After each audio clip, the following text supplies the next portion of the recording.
Hi friends, welcome back to my channel. ఈరోజు అయితే మనం క్యాబేజీ పకోడీని ఎలా తయారు చేసుకోవాలో చూద్దామండి. చాలా సింపుల్గా, ఇంకా మనకు సమ్మర్ కూడా ఆల్మోస్ట్ వెళ్ళిపోయినట్టే కదండి.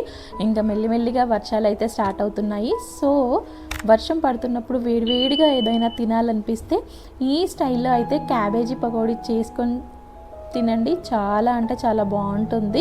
సో చిన్నపిల్లలు కొంచెం క్యాబేజీ కొంచెం డిఫరెంట్ స్మెల్ వల్ల తినడానికి ఇష్టపడరు. సో ఇలా పకోడీ చేసి పెట్టినట్లయితే చాలా ఇష్టంగా చాలా ఎంజాయ్ చేస్తూ తింటారు. సో దానికోసం అయితే ఇక్కడ నేను హాఫ్ పీస్ క్యాబేజ్ అయితే తీసుకుంటున్నానండి. ఆల్మోస్ట్ ఒక 200 గ్రామ్స్ అయితే ఉంటుంది. క్యాబేజీని ఇలా పొడవు స్లైసెస్లా కట్ చేసుకోవాలి. మరీ చిన్న ముక్కలుగా కాకుండా ఇలా చూపించిన విధంగా అయితే పొడవు స్లైసెస్ లాగా లేయర్స్ లాగా అయితే కట్ చేసుకోవాలి. అప్పుడే పకోడీ అనేది చాలా బాగా వస్తుంది.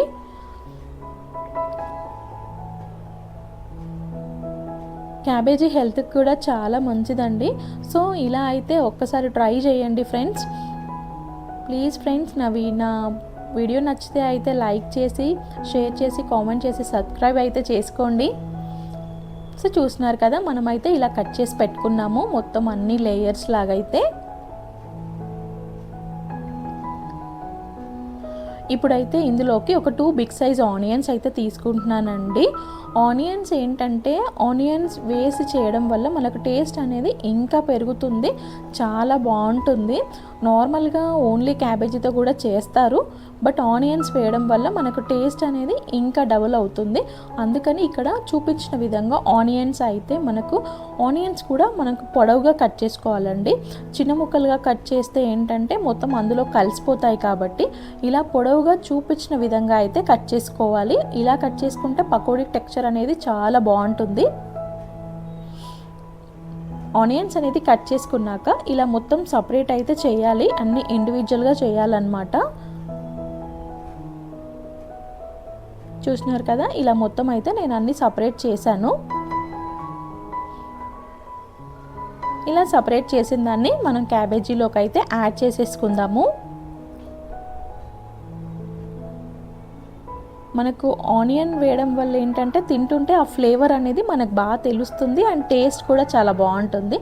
ఇక్కడైతే మనం పౌడర్స్ యాడ్ చేసుకుందాము. ఇక్కడ నేను 2 స్పూన్స్ రైస్ ఫ్లోర్ వేసాను, 1 స్పూన్ శనగపిండి అయితే వేస్తున్నాను, 1 స్పూన్ కార్న్ ఫ్లోర్ అండి. కార్న్ ఫ్లోర్ ఎక్కువ వేస్తే మనకి ఎక్కువ క్రిస్పీ అయిపోతాయి, కాబట్టి 1 స్పూన్ సాల్ట్, టేస్ట్కి సరిపడా కారం, 1 టీ స్పూన్ జీరా, 1 టీ స్పూన్ వామ్ వేస్తున్నానండి. నేను డీప్ ఫ్రై ఐటమ్స్లో వామ్ అనేది కంపల్సరీ యాడ్ చేస్తాను. 1 టీ స్పూన్ ధనియాల పౌడర్, జస్ట్ పావు టీ స్పూన్ గరం మసాలా, కొంచెం కరివేపాకు వేస్తున్నానండి. నెక్స్ట్ కొత్తిమీర కూడా చాలా చిన్నగా కట్ చేసుకొని కొత్తిమీర కూడా వేసుకుంటే మనకు టేస్ట్ అనేది చాలా బాగుంటుంది, ఆ ఫ్లేవరు.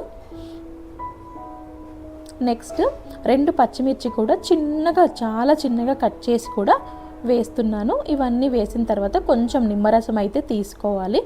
నిమ్మరసం వల్ల మనకు ఆ ఫ్లేవర్ బాగా తెలుస్తుంది అండ్ టేస్ట్ బాగుంటుంది, కాబట్టి కొంచెం నిమ్మరసం అయితే వేస్తున్నానండి.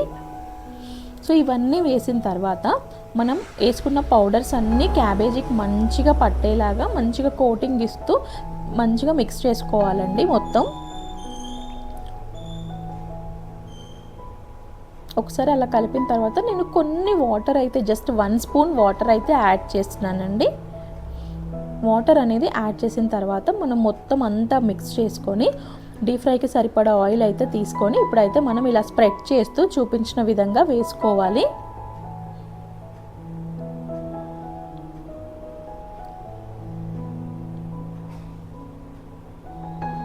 అవన్నీ గోల్డెన్ కలర్ బ్రౌన్ వచ్చిన తర్వాత, కలర్ చేంజ్ అయిన తర్వాత అయితే మనకి చూసినాం కదండి, ఒక ప్లేట్లోకి అయితే సర్వ్ చేసుకోవాలి. అంతే, మనకు చాలా సింపుల్గా తక్కువ టైంలో క్యాబేజీ పకోడీ అయితే చూసారు కదండి. తప్పకుండా ఈ రెసిపీ ట్రై చేయండి, మీకు చాలా బాగా నచ్చుతుంది.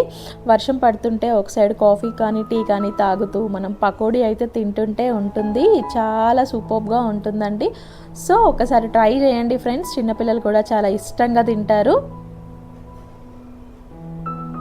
అంతే, crispy and crunchy cabbage pakodi అయితే రెడీ. సో ఫ్రెండ్స్, నా వీడియో అయితే నచ్చితే ప్లీజ్ లైక్ చేయండి, షేర్ చేయండి, కామెంట్ చేయండి అండ్ సబ్స్క్రైబ్ చేసి అయితే ప్లీజ్ సపోర్ట్ చేయండి. మీకోసం ఇంకా మంచి మంచి వీడియోస్తో అయితే మీ ముందుకు వస్తాను. సో ప్లీజ్ ఒక లైక్ అయితే వేసుకోండి. వీడియో లాస్ట్ వరకు చూసినందుకు అయితే thank you so much. Bye.